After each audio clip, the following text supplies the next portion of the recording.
It's chemistry time. It's chemistry time. Okay. So today we are writing, you should write this down please, names and formulas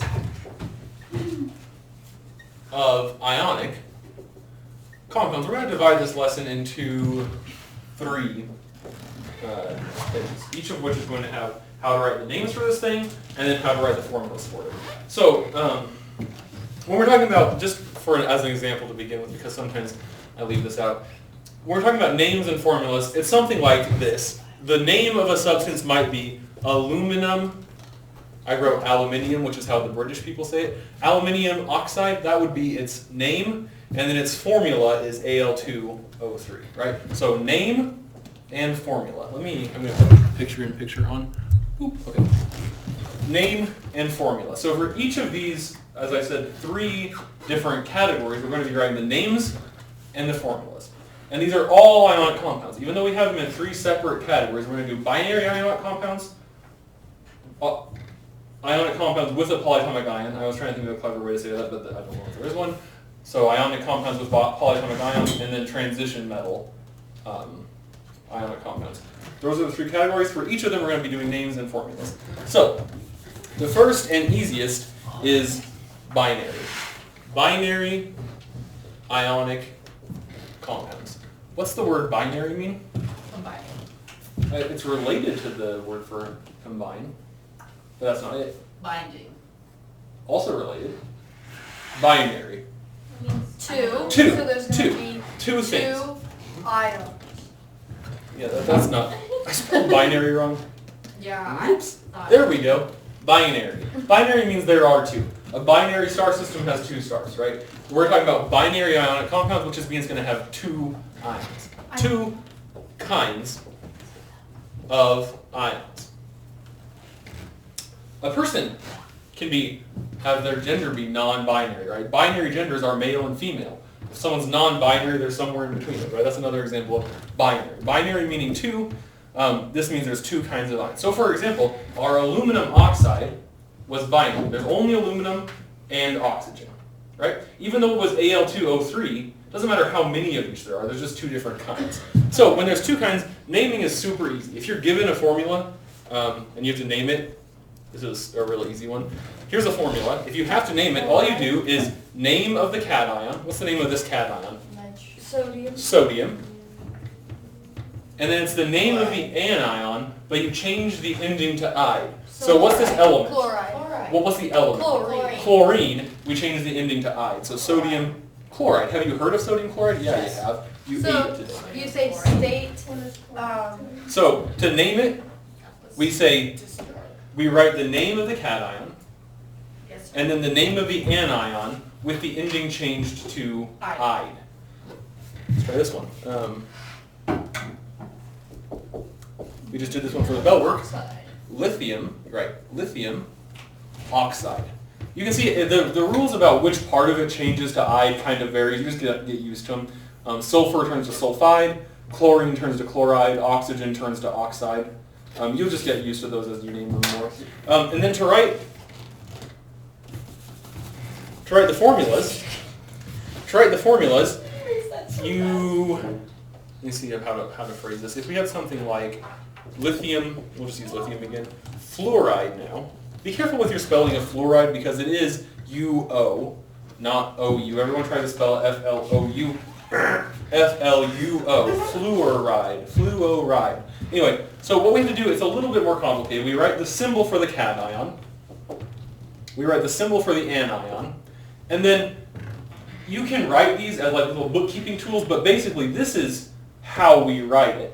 But if you want to, I'm going to do this in a different color. If you want to use like as a bookkeeping tool what the charges are, what's the charge of the lithium ion? When it combines in what way?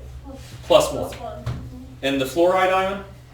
-1. So we write the cation's formula, the symbol. We write the fluoride's symbol, but we have to multiply them to make their charges match. They have to be opposite but equal. In this case, +1 and -1 are already opposite and equal, so we don't need to multiply them by anything. But if we had, for instance, instead of lithium, if we had calcium fluoride, write the cation, write the anion, but now our charge, once again, this is just for bookkeeping. We would actually just write the numbers. I'm going to do that in black in a second. But the calcium's got what oxidation state we say? Yeah, it's charged, we call it oxidation state. +2, the fluorine is -1. So how do we multiply this so they match? So you would multiply fluoride by... Multiply the fluoride by 2. So what I've written here in black is what you would actually write, but until you get super good at it and kind of get their oxidation states, their charges memorized, you can use these little things that I didn't write as bookkeeping. Yeah. So I've used this word twice now. Oxidation state is just like a fancy way of saying what I'm just going to use its charge would be if it combined. Every element has some oxidation state or states. It's what it would be if it combined, right? They don't only have an oxidation state when they combine, they only have a charge when they combine, thinking about our last lesson, but they have an oxidation state all the time, what it would be if they did combine. So for binary ionic compounds, it's super easy. Writing names of binary ionic compounds is the easiest thing. You just look up what this is, and change the ending to "ide." To go from name to formula is a little bit more difficult, but as long as you're matching the charges, okay. Right? Next thing, so second step was polyatomic ionic compounds. Polyatomic, what's that word mean? Many what? Many atoms, yeah. So what kind of, have you ever heard of polyatomic ions? Yeah. Maybe one. Yeah, maybe one. Some of our homies have to memorize them. Some of our homies have to memorize them. So, what are some? What's one you have memorized, Aisha? Hydroxide. Yeah, you're not Aisha, but what's one you have memorized, Aisha? Bromide. Bromite, which is what? Oh, I said bromide. Bromate? Sure, whatever. BrO3.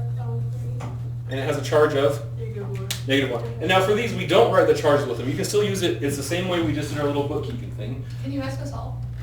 Yeah, well, give me a second. We're going to do several examples, but yes. So if we had, for instance, if we had sodium bromite, well, I just told you the name, but the answer here is sodium bromate. Basically, it's the same as binary, except now one of them, usually the anion, but one of them is going to have more than one atom. So how do you know if you just come across one of these in the wild and no one said this is binary or this one's polyatomic? How do you know when it's got a polyatomic ion? If it has a polyatomic ion in it, you should have them memorized. Your whole life. One person says you should have them memorized. That's true, but remember we said binary only had 2 kinds of elements. You How look many? it up on your cellular device. Yeah, if this has more than 2, how many does this have? Sodium is 1, bromine is 2, 3. oxygen is 3. So if it's got more than 2 different kinds of atoms, something in there is a polyatomic ion, and you're going to have to name it like this. So let's do this one. Oh. Give me a second. So don't say it yet. Calcium. Nope. I said don't say it yet. You already said that one. Don't say the rest of it. But basically, if you just saw this one in the wild and no one said this one's got a polyatomic ion in it, well, you'd look and see people are always, especially freshmen, are always trying to name this calcium carbon oxide. Wrong, wrong, wrong. If you're writing the name of 3 elements, you're wrong. One of them should be a polyatomic ion. If ever there are 3 elements, one should be a polyatomic ion. So what of this is a polyatomic ion? CO3. The CO3, which is carbonate. So we'd write, instead of that bad, stupid thing I said earlier, we're going to write calcium carbonate. Beautiful, So for perfect, polyatomic, majestic, not bad. polyatomic ones, you don't have to do I, like you don't have to. You don't change the ending to "ide." Some of them you'll notice on your polyatomic ions list are already "ide." Which one's already end in "ide"? There are 2. Peroxide. There are 3 that I can think of now. Peroxide, Hydroxide. hydroxide, And cyanide. Cyanide. And that'll come in, we'll need to talk about that later. But when we're writing the names of these, this might even be easier than binary because we just write the name of the cation and then the name of the anion. The only difference is we're going to have to look up something to tell what polyatomic ion it is. Okay. Understood? Yep. Okay, but now we're going to do writing formulas of polyatomic ionic compounds. So when we write formulas, we have to be a little bit more careful because if we have something like, let's just do an easy one first. Ammonium chloride. Another thing freshmen do a lot, you're not freshmen, another thing freshmen do a lot, they look the periodic table all over the place to find ammonium. Where's ammonium It's on the plus periodic table? 3. It's literally right here. Where's ammonium? Up there. It's the second number. You're thinking of aluminum. That's not what I'm talking about. I'm saying ammonium. Isn't it a polyatomic? It's a polyatomic ion. What is it on your polyatomic? I haven't memorized that one. Right, NH4, its charge is +1. What's what's chloride? Chloride? Chloride, yeah. Oh, no. ClO. No, chloride. Chloride. Or C. Cl. Cl. And what's its charge? Chlorine. Well, it is negative. -1. So do we need to change the values at all? No. No. So it's just NH4Cl. Okay, what if we have this one? No. Strontium. Let me spell it right. Strontium nitrate. Okay, so here's where it gets, I wouldn't even say tricky, but here's the difference between writing the formulas for these and for binary ionic I compounds. know the nitrate one. Give me one second. Okay, Strontium first plus strontium. 2. Strontium, tell me its SR formula plus first. 2. SR, and you're right, it's +2. Remember, this is just a little bookkeeping thing. You don't actually write these when you're doing them for real. N. And then what's nitrate? NO3 And what's its charge? Negative. 2. No, it isn't. 1. -1. So, what are we going to have to multiply? You have to multiply 2 to your nitrate. The whole nitrate, we have to put in parentheses, and then multiply the whole thing times 2. So just like this is its own element, and kind of like in math where we group expressions in parentheses, this 2 distributes to both the nitrogen and the oxygen. So altogether, how many nitrogens are in this compound? 6. No, 6. nitrogens, not 2. nitrate. There are 2 nitrogens, and how many oxygens? 6. How many strontiums? 2. 1. 1. Just 1. The 2 only goes to the things in parentheses. Let's try all over again. How many strontiums? 1. How many nitrogens? 2. And how many oxygens? 6. Okay, so we put the parentheses around it and the number of that polyatomic ion on the outside. Okay. This is for, so now we've done writing names of binary compounds, writing formulas of binary compounds, writing names of polyatomic compounds, and writing names, or writing formulas of polyatomic ionic compounds. Now we're going to do transition metal compounds. Transition metal My compounds. head is gonna Right. explode. Well, maybe someday. Transition metal compounds. So where are the transition metals? In the middle. Yeah, they're the groups 3 3 through through 12. Groups 3 through 12 are transition metals. And we said most of them, not all of them, but most of them have how many valence 2. electrons? 2. But what else is special about them? Do you remember? They can also do what? Oh, I'll tell you. Transition. They can also bond using non-valence electrons. So many of them have lots of different oxidation states. Let's just write that down real quick. Transition metals can usually have more than one oxidation state. What do I mean by oxidation state? What's the, effectively, most of the time, I'm talking about its what? When I say oxidation state? Charge. Transition metals can usually have more than one oxidation state. So to differentiate between them, what we do is we write the oxidation state in the name. So for this one, we're going to write, let's do the names first. So if we have something like copper oxide. Okay, so there's copper, there's oxygen. Copper, however, can have either a +2 oxidation state or a +3 oxidation state. How do you In this case, how do you know what its oxidation state is? What the other one is. Yeah, what's this one? Oxygen is going to be. Exactly. What's oxygen always? -2.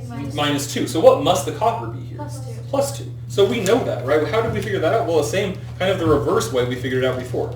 So what's the charge on the copper?